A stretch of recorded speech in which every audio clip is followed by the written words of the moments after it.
Cultura Geral. Apoio Milton Campos, tradição e inovação para seguirmos no topo. Caixa de Assistência OAB Nova Lima. Caminho seguro para os advogados de Minas Gerais.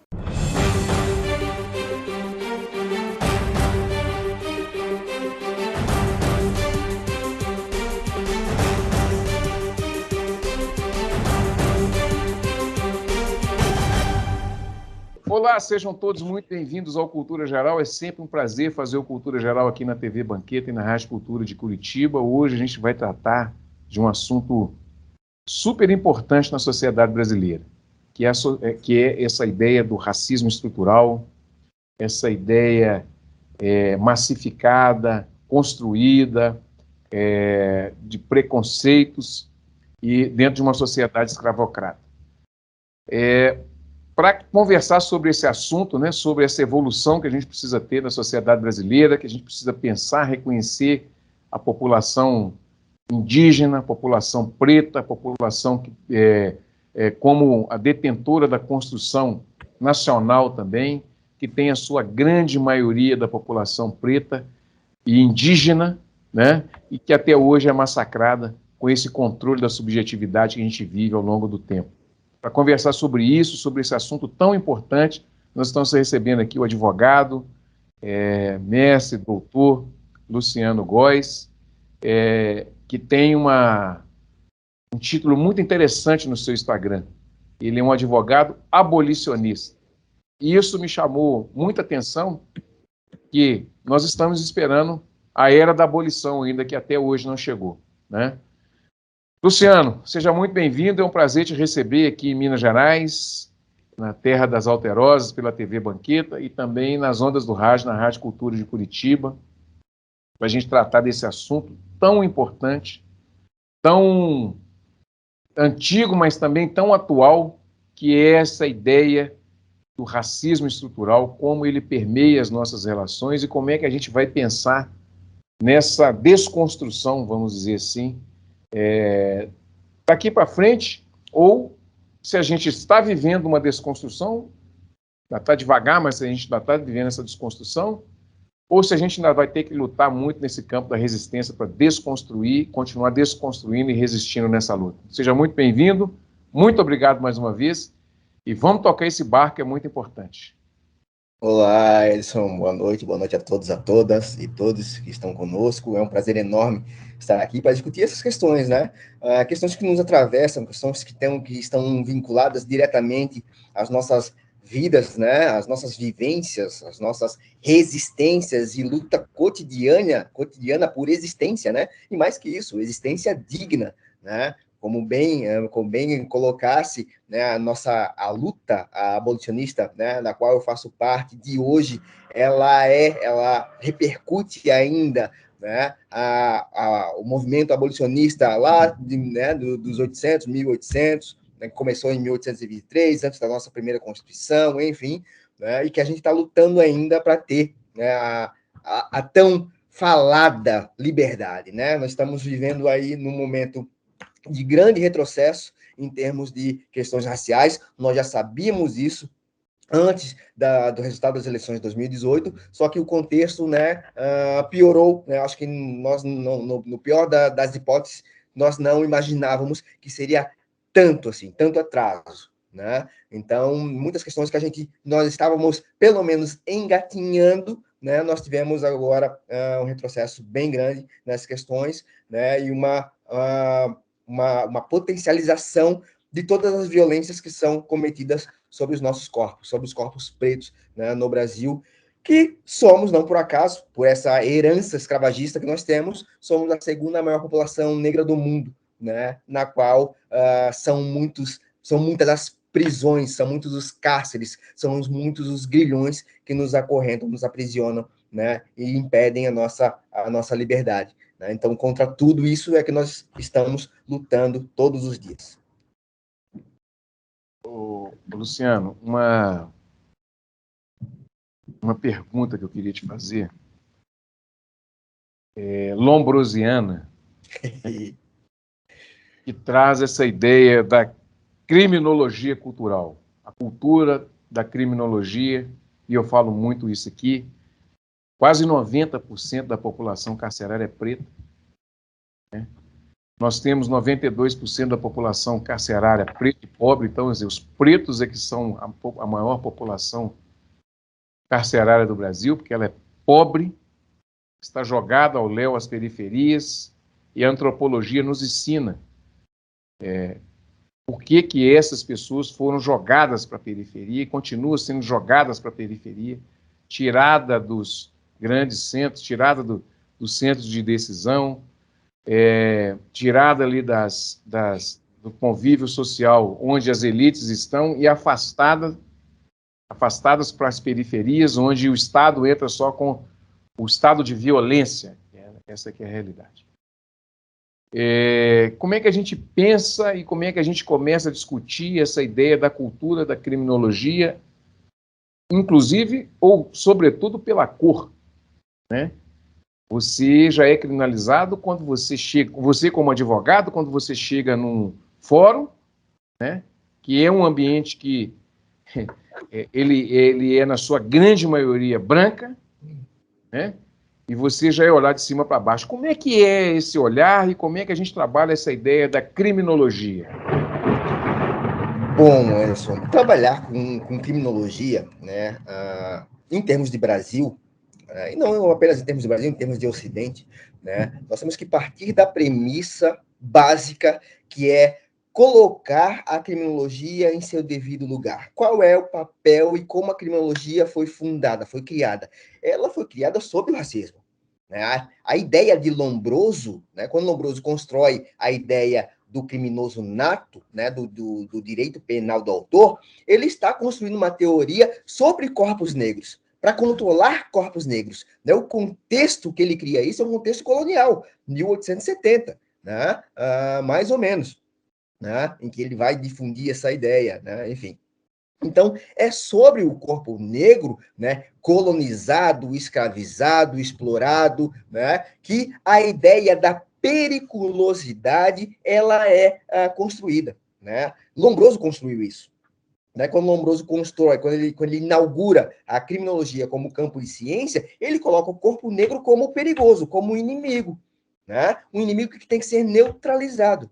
E tem que ser neutralizado pela periculosidade. E de onde vem a periculosidade negra? Vem da sua animalidade.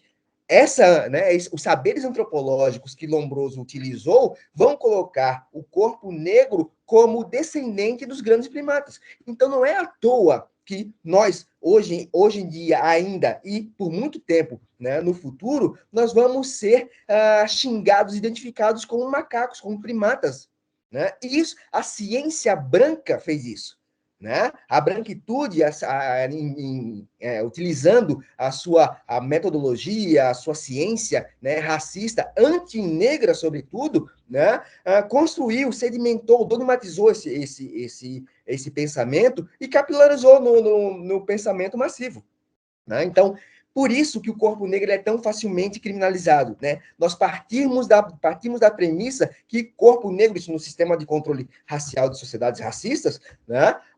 Para controlar o corpo negro, portanto, né? Partem da premissa que esse corpo negro ele é criminoso, ele é um perigoso, ele é um inferior, ele é um primitivo, ele não tem a civilidade desejada, né? Ou necessitada, né? Para conviver na sociedade. Né? Por isso ele tem que ser criminalizado, por isso ele tem que ser excluído, por isso ele tem que ser encarcerado, né? Ou nas instituições prisionais, ou nas margens da sociedade, nas periferias, nas favelas, nas comunidades.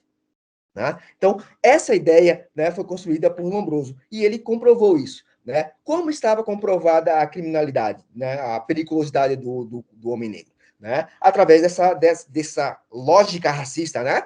Se é descendente dos primatas, né? Tem alguma coisa de animal, e essa animalidade, naquela dicotomia eurocêntrica, né? Entre razão branca e emoção negra, né? Ou melhor, instinto negro, né? Em determinado momento vai surgir. Então, não interessa se o Luciano Góes é advogado, está de terno e gravata, sapatos italianos e gravata de seda. Não importa. O que importa é que a periculosidade do Luciano está em algum lugar do seu corpo. Lombroso, portanto, vai utilizar os saberes para medir crânios, medir cérebros, ossos, enfim, para comprovar essa inferioridade do corpo negro, né? E esse instinto, né, esse rompante incivilizado, primitivo do corpo negro, pode surgir a qualquer momento. Então, o corpo negro como criminoso nato, né, a síntese é essa. Corpo negro como criminoso nato, como possuidor de uma criminalidade, né, natural, né, inafastável, pode surgir a qualquer momento da sua vida. Né? Então, não importa se eu, né, professor universitário, cometi um delito ou não. Não se entra nesse mérito. O que importa é que eu possa cometer. Né? Em qualquer momento da minha vida. Pode ser daqui a 5 minutos, pode ser daqui a 5 semanas, pode ser daqui a 5 décadas. Mas, para evitar, para termos uma segurança pública para a branquitude, né, esse corpo negro, no meu caso, né, no caso do meu exemplo, eu tenho que ser encarcerado agora, para evitar esse futuro certo, né? Para evitar esse rompante, né? Para evitar essa violência, essa incivilidade, né? Então, nós partimos da premissa de uma presunção de periculosidade. Melhor, eu parto, né? Da premissa de que o corpo negro tem, ao invés da presunção de inocência, que está colocado na nossa Constituição, o corpo negro tem sobre si uma presunção de periculosidade. E isso, no nosso pós-abolição, Ederson, é fundamental nós compreendermos, porque foi exatamente esse pensamento que sustentou a arquitetônica racista brasileira, possibilitou uma transição de uma monarquia escravocrata para uma república racista antinegra, né? De modo pacífico, de modo natural, sem qualquer mudança estrutural. Né? Nosso Código Penal de 1890 é a prova disso.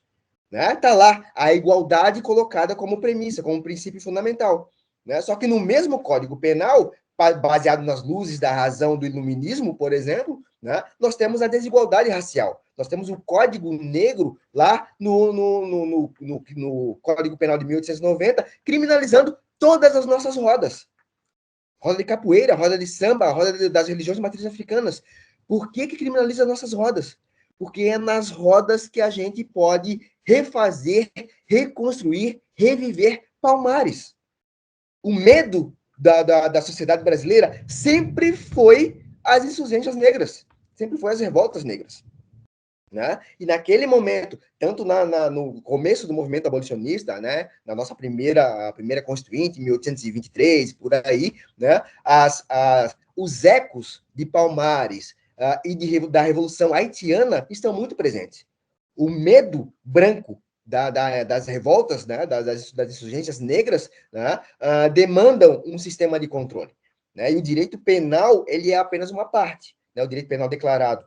Né? Por isso nós somos a terceira maior população em situação de cárcere do mundo hoje. Né? E nesse sistema, nessa população, corpo negro, nós somos quase 70%. Né? Tanto no encarceramento feminino quanto no massivo, né? O que a gente chama hoje de encarceramento em massa. Né? Não é encarceramento em massa, na verdade, é encarceramento massivo do corpo negro.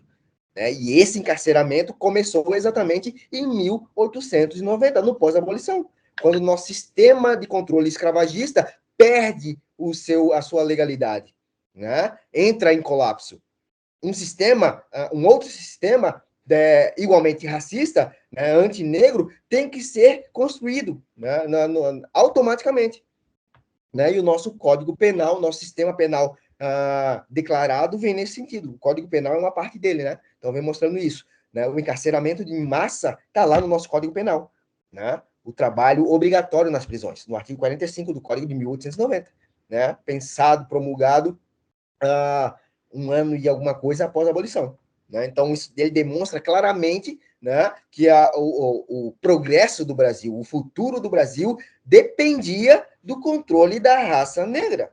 Né? E o pensamento de Lombroso foi fundamental. Né? Mais fundamental que o pensamento de Lombroso foi a tradução de Nina Rodrigues, por exemplo.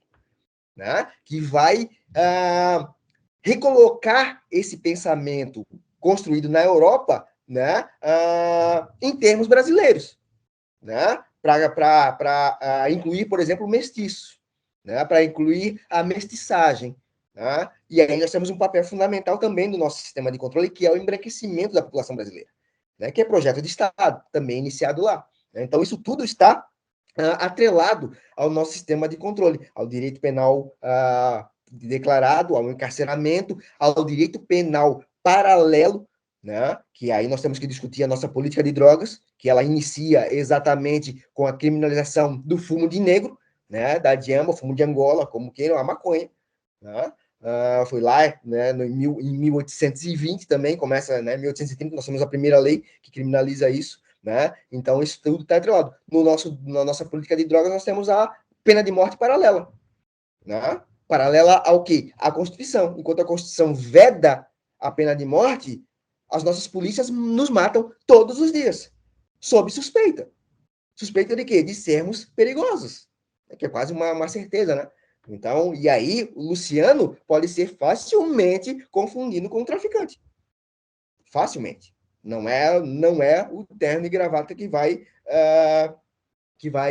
eximir, né, o Luciano Góes de poder ser alvo, né, dessas atuações, né, o que a gente chama, né, mais comumente, em sentido mais amplo, de necropolítica, né, enfim, mas é uma outra discussão. Né? Não, é Mas, uma boa discussão.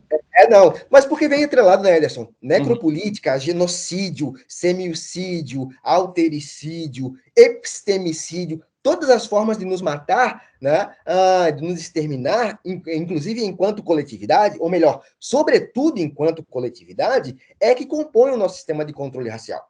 Né? Porque a população negra no Brasil, que sempre foi a maioria, só é controlada, né, a partir do que ela pensa sobre ela mesma.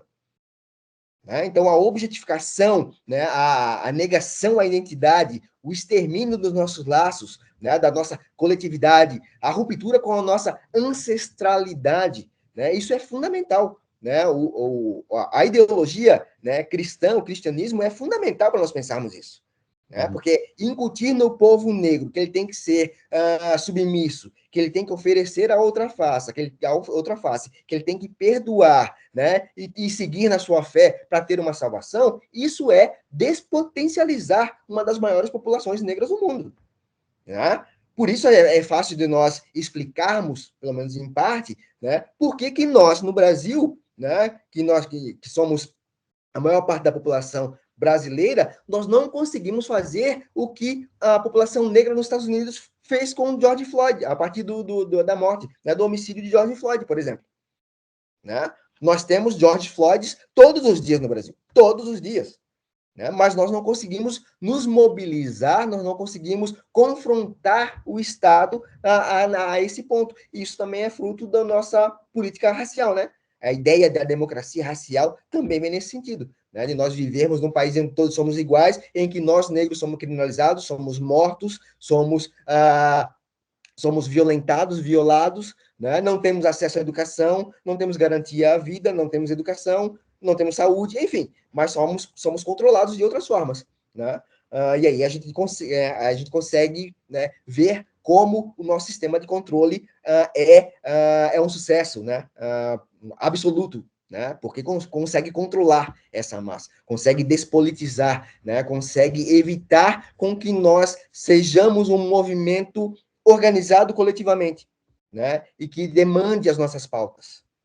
Né? Então, isso tudo está atrelado, né, também ao direito penal, a ideia do criminoso, a ideia da justiça, dessa justiça representada pela deusa Têmis, uma mulher branca, né, apesar de ser mulher, é branca, enfim, né, vai mobilizando o epistemicídio, né, a morte, o extermínio dos nossos saberes, enfim, né, a nossa despolitização e despotencialização também.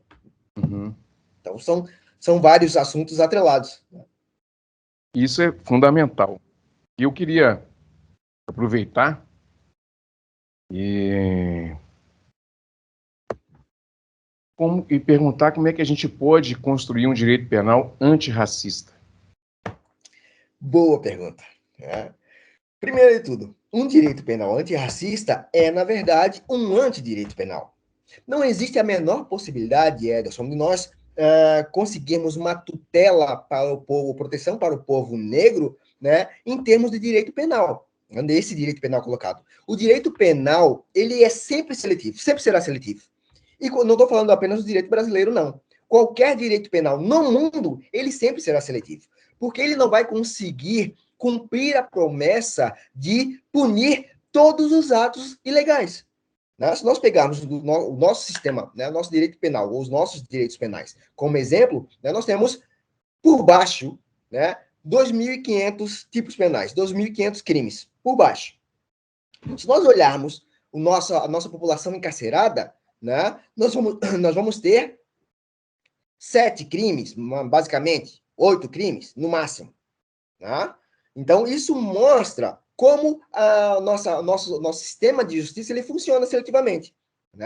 E o primeiro passo para essa seletividade é a raça. Então, a gente está falando de uma seletividade racial. É a polícia que seleciona primeiro. Quem são os suspeitos? E aqui eu estou levando. Por isso que eu faço a separação entre direito penal paralelo e direito penal declarado. Eu estou pensando aqui em direito penal declarado, esse que está no Código Penal, na Constituição. Porque se houve cometimento de crime, nós temos que ser encaminhados para a delegacia, tem que ter uma prisão em flagrante ou não, uma prisão preventiva ou não, mas tem que responder um processo, enfim. No direito penal paralelo, não. Nós temos, se é criminoso, pode ser sentenciado à morte, enfim, aí é outra discussão. Mas essa ideia da seletividade, ela é muito fácil de nós vermos quando a gente pensa em crimes raciais, injúria racial e racismo. Quando a gente pensa, pensa na possibilidade de responsabilização da branquitude por seus atos racistas, nós vemos a estrutura jurídica brasileira como um todo funcionando para imunizar corpos brancos. Então, dificilmente a gente vai conseguir um boletim de ocorrência, já é complicado nós registrarmos corretamente. Isso eu não vou nem entrar na discussão sobre injúria racial e crime de racismo, porque, enfim, isso é uma construção branca, da branquitude, que para nós não faz o menor sentido. Mas, vamos lá, considerar que há essa diferenciação. Então, a gente não vai conseguir colocar, por mais que a ação racista esteja explicitamente na Lei 7.716, que é a lei KO, a lei do crime de racismo, dificilmente a gente vai conseguir registrar como crime de racismo. Há um impulso natural da branquitude em desqualificar para injúria racial, quando muito. Eu, como advogado criminal, coordenando o projeto de extensão SOS Racismo, já tive várias oportunidades em que o boletim de ocorrência foi registrado, o crime racial, crime de racismo, foi registrado pelo agente policial como fato atípico. Fato atípico quer dizer nada, então não aconteceu nada. Mas vamos lá, quando é injúria racial, mesmo quando é injúria racial, há um entendimento de que é um crime de menor potencial ofensivo, e que não é. E aí vai ser encaminhado para os juizados especiais criminais, que aí tem audiência de conciliação, tem pagamento de cesta básica, enfim, tem uma série de ações descriminalizantes, nesse sentido. Quando a gente consegue ultrapassar esses limites na delegacia, tem o Ministério Público, que não aceita denúncia, ou aceita só em caso de exceção. Porque aí, quando a branquitude se vê numa situação em que ela não pode sair sem deslegitimar o princípio da igualdade, de uma forma formal, explícita, ela tem que denunciar uma pessoa branca. Então, esse caso é exceção. Mas a maioria, os casos de racismo que acontecem todos os dias no Brasil afora, não chegam na delegacia, não chegam no Ministério Público. E quando a gente ultrapassa as barreiras da delegacia, o Ministério Público não denuncia, ou pede arquivamento, ou usa de artifícios para falar que não houve dolo, que não há vestígios de materialidade ou de autoria, ou que é uma invenção, que foi um mal-entendido. Enfim, são várias justificativas. E aí nós temos a outra fase, que é a fase do judiciário, é a sentença. E aí nós temos sentenças absolutórias, na grande maioria, porque não houve dolo, porque não foi isso que foi dito, porque não é essa a percepção, porque chamar alguém de negro não tem a carga pejorativa, né, que a vítima entendeu. Enfim, nós sabemos, né, quando a gente ouve, né, a palavra negro no sentido negativo e positivo. A gente sabe bem a diferença, né? Mas o judiciário não. E quando eu falo isso, olha só, eu estou falando de Santa Catarina, né? O judiciário mais branco do Brasil. Então nós temos aqui, né? Aqui a questão, né, é muito mais problemática, né? Por isso que não existe possibilidade, né, de nós pedirmos a tutela, porque para além do racismo individual, né, que é o que eu estou tratando, nós temos outros racismos. O racismo estrutural, o racismo institucional, que formam o Poder Judiciário como um todo, né, não apenas o Poder Judicial, o sistema de justiça no Brasil como um todo. Nós temos o racismo ambiental, ou seja, né, o Brasil em si, como Estado, né, deveria ser responsabilizado por essas manifestações indiretas, mas ele não vai ser. Né? Então, como nós vamos acabar com o genocídio do povo negro, né, em que o Brasil é o responsável, o Estado brasileiro é o responsável, né, se nós não temos instrumentos jurídicos, nem o entendimento da branquitude que está lá sedimentada no Poder Judiciário para responsabilizar o Estado brasileiro. Né? Vamos pensar agora na pandemia. Né? Genocídio mais do que explícito. Né? Só que nós não temos um mínimo de respaldo do Poder Judiciário para uma responsabilização nesse sentido. Né? E quando a gente trata de racismo é a mesma coisa. Né? Essas questões vão passar ao largo das discussões. Né? Então, quando muito nós temos uma ou outra condenação pelo racismo direto, né? Pelo racismo individual. Né? Mas o racismo institucional dificilmente vai ser combatido. Né? Mesmo com cotas. Né? Porque a questão é mais ampla, é mais complexa. Né? Porque nós temos o entendimento. Né? E aí nós temos o epistemicídio funcionando. Né? Todas as premissas do direito, né, do Brasil, elas são vindas, né, da Europa, por exemplo, ou dos Estados Unidos, mas de gente branca. Né? Nós não temos o pensamento negro estruturado sobre os saberes negros, saberes afrocentrados, para pensar um outro modelo de justiça. Né? Para pensar um direito antipunitivista. Né? Muito pelo contrário, essas questões são colocadas ao largo, né, das discussões, porque corpo negro não faz ciência. Né? Nós não temos sabedoria, nós não temos a razão não está conosco, né? Está com a branquitude, enfim, as questões filosóficas aí, né, que são assentadas, né, na discussão. Né? Por isso, esse direito penal não vai dar proteção para a população negra. Né? Muito pelo contrário, o nosso direito penal é um direito penal antinegro, né? Como eu já falei aqui no pós-abolição, né? Na transição, como ele funcionou para manter a arquitetônica, né, racista brasileira intacta. Essa é a premissa básica do nosso direito penal. Né? É proteger a estrutura racial, a estrutura racista, não para proteger a população negra ou a população indígena. Né? Muito pelo contrário, é para proteger a população, a parte da população dominante, né? Que na verdade é a minoria. Né? Nós somos a maioria, eles seriam a minoria, mas nós não temos essa proteção. Né? Muito pelo contrário. Né? A morte, e aí nós estamos falando de necropolítica agora há pouco, né? A morte negra, ela não é apenas um direito dessa estrutura. Né? Ela é uma obrigatoriedade dessa estrutura. Porque, vejam, exterminar corpos negros, impedir com que nós temos a consciência coletiva, né, de todas as violências, é impedir as nossas insurgências, é impedir as pautas coletivas, né, a movimentação coletiva, a organização dos movimentos sociais de forma unânime. Né? E isso é fundamental para manter a arquitetônica brasileira, né, a racista brasileira, né, a salvo, em segurança. Né? Por isso, a ideia de necropolítica ela só pode ser pensada, ou para mim, né, ela é melhor pensada a partir do que o próprio Atin Mbembe conceituou, a partir da ideia de fármaco, né, que é, né, uma palavra grega que pode ser veneno ou antídoto. Né? Se nós pensarmos no nosso contexto, na nossa história colonial, o corpo negro, né, ele foi a solução para o Brasil. Né? Sem corpo negro não haveria Brasil. Né? Aliás, não haveria Ocidente. Né? Então, né, começa por aí. Né? Foi a salvação para Portugal, né? Para colonizar as terras aqui descobertas, invadidas, saqueadas, né? Enfim. Né? Com a abolição, o corpo negro passa a ser o veneno, passa a ser o perigo, passa a ser a ameaça. Ameaça à ordem pública, ameaça aos espaços públicos onde ele não estava, né? Porque estava lá, na senzala, né?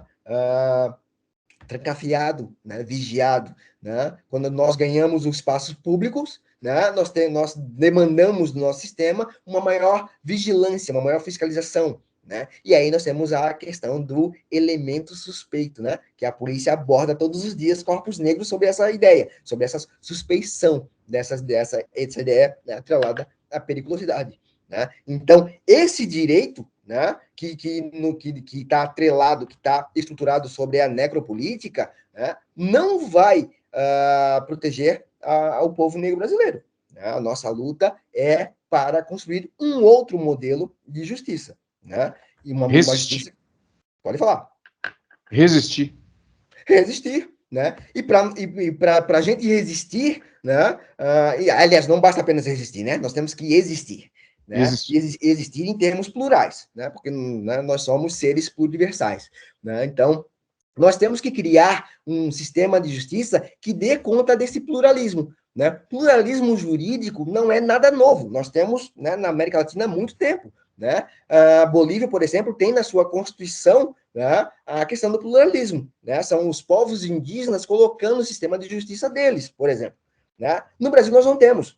Nosso sistema de justiça é um sistema de justiça branco e monocromático. Né? Tanto em termos de presença física, como em termos de saberes, de epistemes. Né? O direito nasce na Grécia, o direito nasce em Roma, a fonte da democracia é grega, é romana. Nada dos saberes africanos, né, ou de matriz africana são apontados, ou dos saberes indígenas. Né? Como se nós não tivéssemos pensamento jurídico. E essa é a história que nos contam. Né? A juridicidade negra não é pautada nesse sistema. Ou nas academias, né, nas faculdades, nas universidades.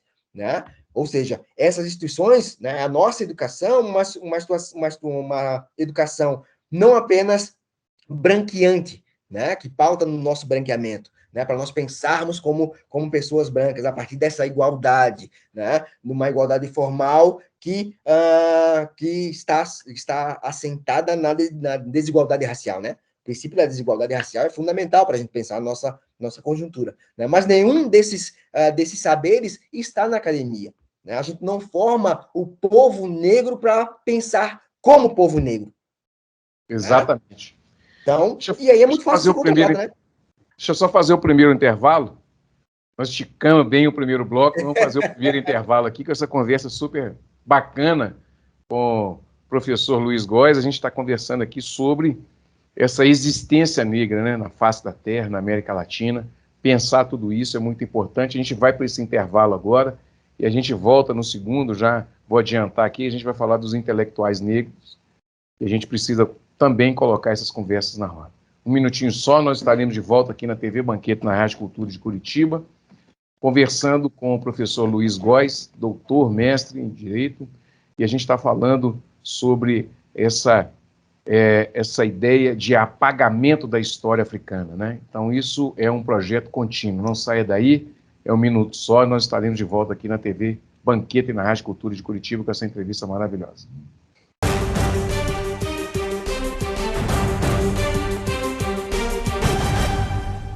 A CAP, Casa de Acolhida Padre Eustáquio, trabalha para que crianças, adolescentes e seus acompanhantes tenham amparo e estrutura durante a luta contra o câncer e doenças hematológicas até a sua cura. Com trabalho, empatia, compromisso e transparência, a CAP transforma necessidade em esperança. Faça a diferença na vida das crianças e adolescentes com câncer e doenças hematológicas. Faça parte desta história. Conheça pessoalmente o nosso trabalho. Apoio TV Banqueta.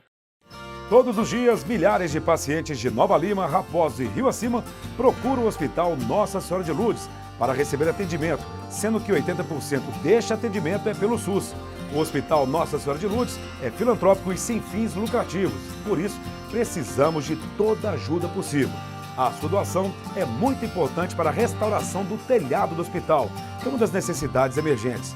Quando você doa para o Hospital Nossa Senhora de Lourdes, você não estará ajudando somente a restaurar o telhado do hospital, mas também a recuperar milhares de vidas. Quem está lá dentro precisa da ajuda de quem está aqui fora. Você pode doar qualquer valor e, para a sua maior comodidade, a nossa equipe vai até você. Seja um amigo do Hospital Nossa Senhora de Lourdes. Envie a mensagem "Quero doar" para o número que aparece aí no vídeo e saiba como ajudar. Hospital Nossa Senhora de Lourdes. Humanidade, carinho e atenção à vida. Apoio TV Banqueta.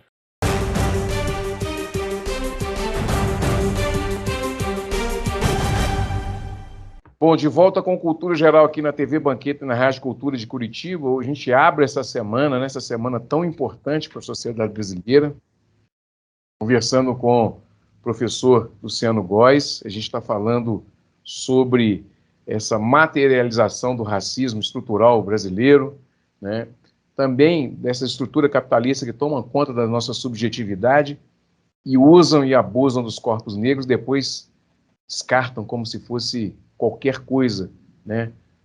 Tanto nas novas senzalas que são as cadeias, como também nos cemitérios e agora também assolados pela pandemia, né?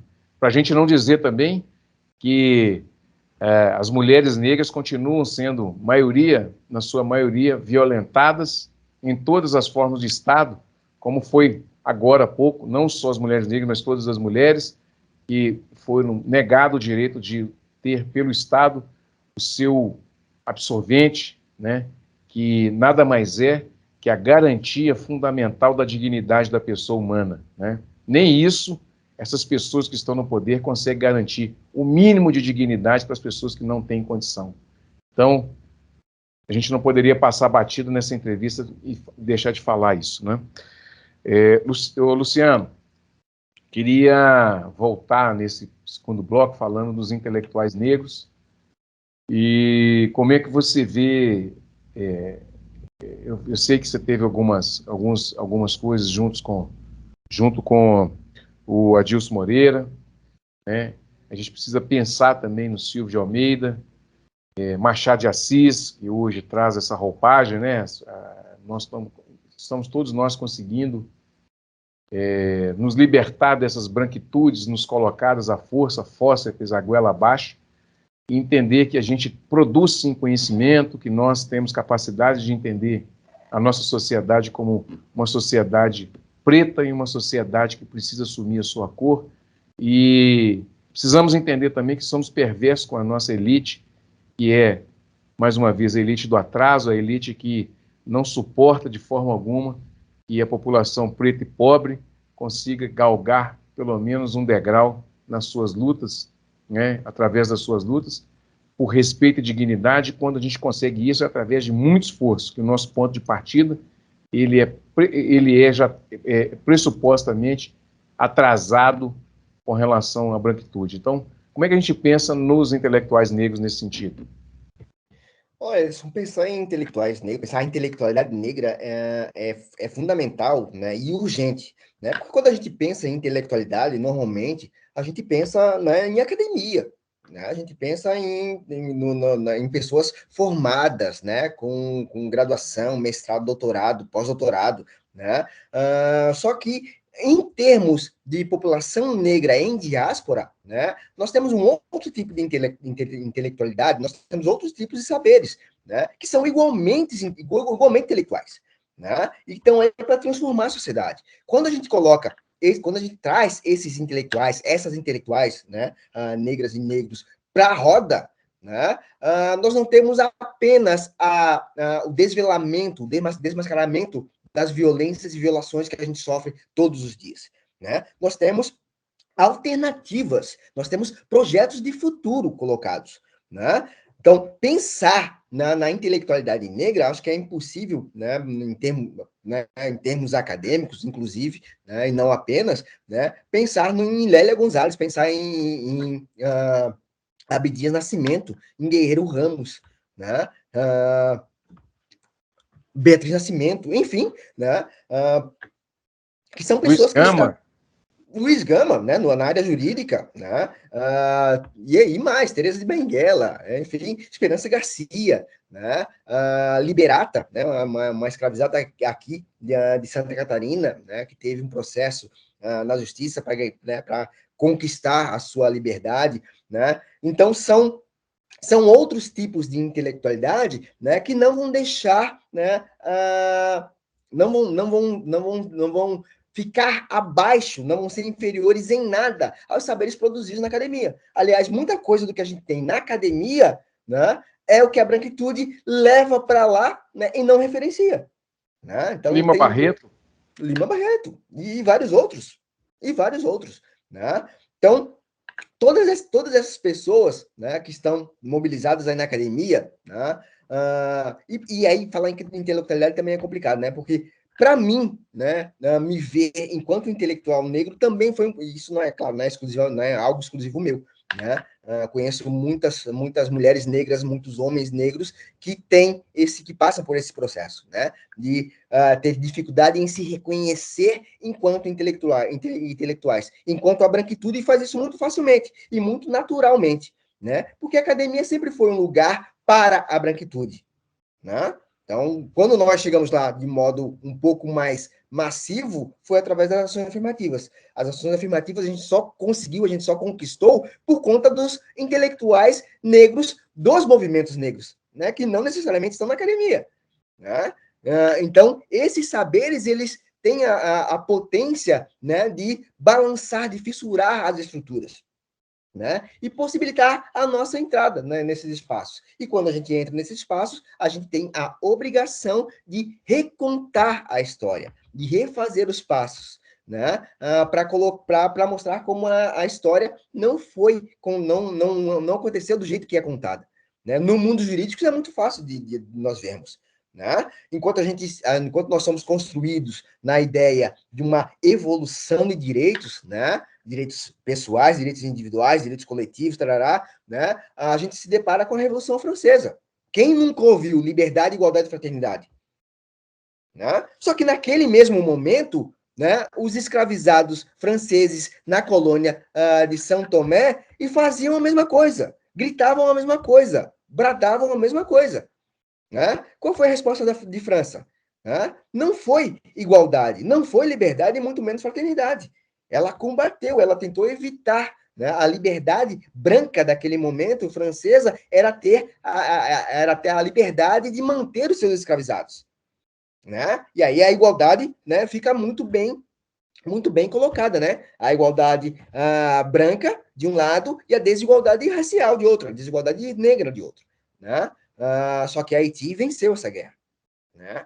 E claro, né? E por ter ousado, né, confrontar, ameaçar o mundo branco colonial, né, sofreu, né, a punição. Né? Vários embargos econômicos foram colocados. Né? O que nós temos em Haiti hoje, por exemplo, é muito mais resultado dos embargos econômicos colocados pelo mundo branco colonial do que pelas catástrofes naturais. Né? As nossas revoluções não são colocadas. O pensamento branco, o pensamento negro não é colocado nesse sentido. Não é uma fonte para o nosso direito. Né? E aí volta a questão do epistemicídio. Né? Porque isso é uma pauta da intelectualidade negra. Né? Fazer com que nossos saberes sejam reconhecidos enquanto tais, para que nós possamos construir, de fato, uma democracia. Né? Abdias Nascimento cansou de falar sobre isso. Né? O projeto quilombista de Abdias é muito isso. Né? É recuperar todos os nossos saberes para a construção de uma democracia, ou melhor, para a reconstrução de uma democracia. Reconstrução do único período, inclusive, democrático, verdadeiramente democrático brasileiro, que foi Palmares, a República de Palmares. Fora de Palmares, que resistiu por mais de 100 anos, né, nós não temos democracia verdadeira nenhuma. Nós temos a ideia da democracia racial, que é uma democracia racista, né? E que agora nem isso dá mais para nós pensarmos, né? No contexto que a gente vive, né, nós ultrapassamos essa ideia de democracia porque a violência racial, o genocídio, né, está aí explicitado, declarado, anunciado todos os dias, não apenas pelo presidente da República, mas por várias autoridades e por grande parte da população. Né? Então nós temos um contexto de pós-democracia racial, né? E aí os crimes de racismo, né, explodiram, né, a morte negra né, aumentou em muito, né, a taxa de mortalidade da população negra, enfim, né, essas questões aí estão colocadas explicitamente. Né? Então, essa ideia da intelectualidade negra, né, para nós, é a retomada, né, é respeito, é a celebração, né, de quem veio antes, né, de quem pavimentou o caminho. Né? Quando nós falamos que nossos passos vêm de longe, né, isso não é à toa, isso não é uma simples frase de efeito. Né? Só existe o Luciano Góes porque teve um movimento negro antes. Né? Porque o movimento negro lutou para que Luciano Góes chegasse na universidade, mesmo sendo o primeiro da família, filho de doméstica, né? Enfim, a mesma história de muitos negros. Né? E aí nós temos, né, esse papel de balançar as estruturas, né, mas apontando para outros caminhos. Né? Então, pensar, né, o sistema jurídico do Brasil hoje, né, em termos democráticos, né, nós temos que levar em consideração os saberes de matriz africana, os saberes afrocentrados, né, os saberes afrodiaspóricos, né, bem como os saberes indígenas. Né? É impossível nós termos uma democracia se nós temos ainda um sistema de justiça em que a branquitude está lá colocada confortavelmente, né? Narrando as histórias, né? Apontando, né, ela mesma como fonte, como limite. Né? Como é que ela vai reconhecer o racismo se o racismo faz parte dela? Né? É inato, é ontológico da branquitude. Né? Então, por onde ela vai começar a confrontar, né, a responsabilizar os racistas? Né? Enfim, né? Então é essa parte da intelectualidade negra também. Né? Resgatar um pouco os nossos saberes, né? É colocar outros saberes, é romper com as dicotomias, né, eurocêntricas. Né? Enfim, nós temos aí muita coisa sendo desenvolvida, né, a partir dessa ideia, a partir, inclusive, das filosofias africanas, né? que para nós, que para mim, no caso do direito penal, né, é fundamental, porque eu consigo pensar um outro tipo de contrato, né, para um outro tipo de Estado, por exemplo, ou melhor, de uma sociedade, né, podemos pensar uma sociedade sem Estado. Né, para nós, né, baseados em saberes africanos, isso é muito palpável, né, isso é muito concreto. Né? Então, resgatar esses saberes também tem isso, né, e desvelar, sobretudo, a violência que está, né, em muitos discursos jurídicos, né, Declaração Universal dos Direitos Humanos, por exemplo. Quando a gente fala em dignidade humana, a gente pensa em Declaração Universal dos Direitos Humanos. Né? Só que a Declaração Universal dos Direitos Humanos é um problema para o povo negro. Né? Porque esse humano declarado não é o homem negro, não é a mulher negra, é o homem branco. Né? A declaração ela veio reconhecer a desumanidade perpetrada sobre uma parcela da branquitude, que foi o povo judeu. Aí nós temos um outro tipo de resposta, né? Do sistema jurídico, inclusive internacional, que é criado naquele momento, né? No pós-Segunda Guerra Mundial. Né? Reconhecer o genocídio semita, por exemplo. Reconhecer a desumanidade. Né? Reconhecer a violência dos campos de concentração. Né? Isso tudo foi importante para construir a Declaração Universal. Né? Só que a desumanidade negra em nenhum momento foi reconhecida. Ainda não é reconhecida. Né? Enquanto o povo judeu teve reparação, inclusive econômica, o povo negro não tem. Não teve ainda. Né? Nós ainda estamos lutando por ações afirmativas, que é o básico do básico do básico. Né? Então, nós temos alguns dogmas, né, colocados. Né? O próprio sistema de justiça, né? Eu já mencionei aqui, a gente pensa no sistema de justiça que tem um símbolo, né? Temis, a deusa, uma mulher branca como deusa, de olhos vendados e uma espada na mão. Né? Que justiça nós vamos querer, nós vamos pedir para ela? Né? Se é a nossa cabeça que rola quando ela movimenta a sua espada. Ela está de olhos vendados exatamente porque ela já está direcionada. Né? Ela já sabe para onde desferir seus golpes. Né? E não vai ser as cabeças brancas que vão rolar. Né? Obviamente. Né? Então, pensar um outro tipo de justiça, pensar outros saberes para estruturar um sistema de justiça que dê conta da pluriversalidade da população brasileira é fundamental. Né? Podemos pensar, por exemplo, a partir de Xangô, né? Do Orixá da Justiça. É muito mais concreto, é muito mais eficaz, né, e verdadeiro pensar uma justiça a partir de Xangô do que com Temis, né, que é consolidada a partir do epistemicídio, para dizer o mínimo. né? Ou de Oiá, né? De Ansan. A doutora Lívia Santana Vaz, promotora da Bahia, né? Promotora de Justiça da Bahia, trabalha muito essa ideia, né? Inclusive, ela vai lançar um livro, né? Agora, chamado A Justiça é uma Mulher Negra, né? Para falar dessas questões, né? Como a gente movimenta uma estrutura que nos violenta, né? E mesmo assim a gente acha que a gente pode alcançar a justiça, né? Enfim, essas bases também têm que ser movimentadas, né? Bom, gente, deixa eu fazer o último intervalo. Vou fazer o último intervalo aqui. A gente volta na sequência só com a despedida aqui do nosso grande amigo Luciano Góes. Um minutinho só, não saia daí. Nós estaremos de volta aqui na TV Banqueta e na Rádio Cultura de Curitiba.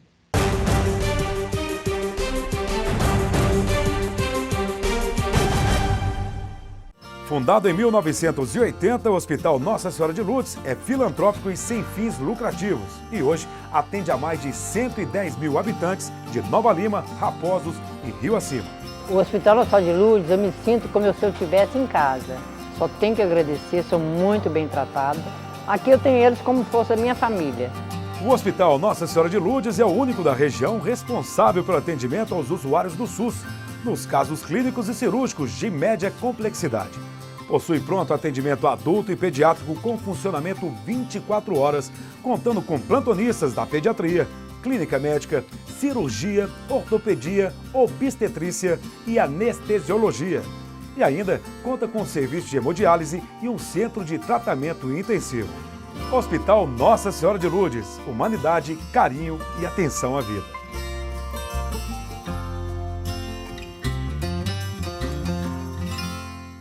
Apoio TV Banqueta. A CAP, Casa de Acolhida Padre Eustáquio, trabalha para que crianças, adolescentes e seus acompanhantes tenham amparo e estrutura durante a luta contra o câncer e doenças hematológicas até a sua cura. Com trabalho, empatia, compromisso e transparência, a CAP transforma necessidade em esperança. Faça a diferença na vida das crianças e adolescentes com câncer e doenças hematológicas. Faça parte desta história. Conheça pessoalmente o nosso trabalho. Apoio TV Banqueta.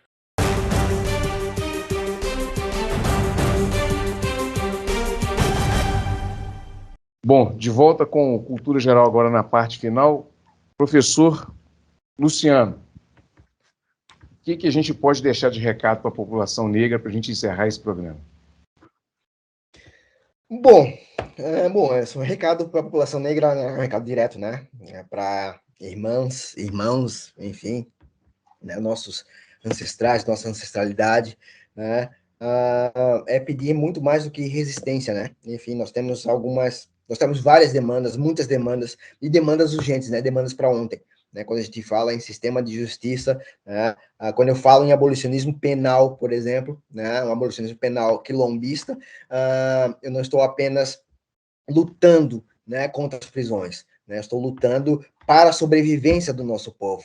E não apenas sobrevivência, né? Uma vivência, apontando projeto, porque nós temos projeto de futuro, nós temos projeto de nação, nós temos projeto de sociedade, nós temos projeto de ser humano, porque o ser humano pensado nos parâmetros da branquitude eurocêntrica, né, é um ser falido, né? Vamos pensar o planeta no estágio em que se encontra, né?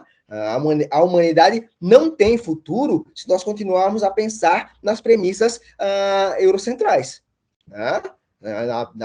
Nas premissas individualistas, meritocráticas, igualitárias, que não passam, né, pensando aqui a igualdade, né, que não passa de discurso narrativo, né, de discurso bonito para embelezar, para fazer efeito, enfim. Na verdade, a gente sabe que não funciona assim, né? Então, mobilizar os nossos saberes, né, pensar a partir dos nossos saberes, pensar a partir da filosofia Ubuntu é fundamental para a gente se construir enquanto povo negro, para a gente constituir a nossa negritude em termos coletivos, né? Para resgatar a nossa potência, né? Porque nós somos a segunda maior população negra do mundo. É impossível que nós continuemos sendo dominados tão facilmente, sem uma resposta eficaz e efetiva, né? Então, nós temos que nos mobilizar no campo político, no campo jurídico, no campo da cultura, no campo das artes, onde quer que nós estejamos, porque também não é plausível, né, Ederson, nós pensarmos apenas em termos de representatividade, né? Não basta termos um corpo negro em determinado lugar para que nós achemos que nós somos representados, né? A Fundação Palmares está aí. A gente está vendo o que acontece, né? Enfim, a gente já sabe. Né? A gente já sabe disso, né? O Capitão do Mato não é uma figura nova para a gente. Né? Então, nós temos que chegar em lugares para mobilizar os nossos saberes, para puxar os nossos irmãos, puxar as nossas irmãs, potencializar, proteger as nossas irmãs. Né? Essa ideia, né, do veto, né, do presidente, né, afeta diretamente a população negra, óbvio, as mulheres negras, né, as adolescentes negras, né? A evasão escolar está muito colocada aí, né? E que também não é por acaso, né? Nós já não temos uma educação de qualidade. Então, quando nós temos uma educação, e mesmo assim nós somos parte da população, ela é impedida de acessar esse direito, né? É uma forma, né, de facilmente controlar, né? Continuar a controlar a nossa população, né? Continuar a controlar o povo brasileiro. Né? Então, nós temos que lutar por nós, né? Construir um outro tipo de sociedade, refazer os nossos laços. Eu acho que é a partir disso que a gente, né, começa a colocar em prática o que a gente já sabe, o que a gente vivencia, né? Que são os nossos vínculos ancestrais, né? O compartilhamento das dores ancestrais está aí, né? Os saberes também estão colocados, né? Então, nós temos com toda a possibilidade do mundo, né? Tanto em saber quanto em poder, né? Para construir um outro tipo de sociedade, uma sociedade realmente democrática, né? Uma sociedade onde a democracia seja pluriversal, né? Onde não exclua ninguém, né? E essa não outrificação, né? Essa impossibilidade de construir outros na sociedade também é uma característica nossa, né? A gente herda isso, né, de África, inclusive com o matriarcado, né? O matriarcado também para a gente não é problema nenhum, né? Então, até nisso nós estamos à frente, né? Os nossos saberes, eles nos propiciam um outro tipo de postura em relação às pessoas, né, à sociedade e também ao mundo em que vivemos, né? Em termos de proteção da natureza. Né? Então, são saberes que a gente tem que mobilizar nos nossos espaços. Né? E aí sim, né, lutar por sobrevivência, né? Lutar por vivência digna, né? Bem viver, né? E não apenas continuar lutando por resistência. Né? É preciso reexistir. Maravilha. Luciano, muito obrigado pelo carinho. Adorei demais o programa. O programa passou assim uma hora rapidaço, né? Não é? Foi uma aula, né? Mas essa aula de simplicidade, né? E isso é muito importante para que a gente faça chegar nas populações todas essa energia e essa vontade que a gente tem na raiz, que a gente carrega no peito, na alma, no conhecimento, que é essa resistência negra. Muito obrigado, viu? Eu que agradeço, foi um prazer, né? Foi um prazer, espero ter contribuído com as discussões, enfim, né? E fico à disposição, né? Sempre. A nossa luta não é uma luta individual, né? A nossa luta sempre é coletiva. Aliás, nós só existimos porque nós somos coletivos. Né? Exatamente. Isso é Ubuntu, meu querido. Isso é Ubuntu. A gente vive o Ubuntu. Muito bem. Gente, ofereço esse programa aqui ao meu grande amigo, padre Júlio Lancelotti, lá de São Paulo, a minha tia do terreiro de Umbanda e meu saudoso pai, ex-capitão regente da Guarda de Congado aqui da minha cidade, viu, Luciano? E em nome dessas pessoas é que eu ofereço essa grande pauta e essa grande solidariedade nossa, né? Axé, saravá a todos, um grande abraço e até amanhã, se Deus quiser, com mais uma pauta especial aqui no Cultura Geral.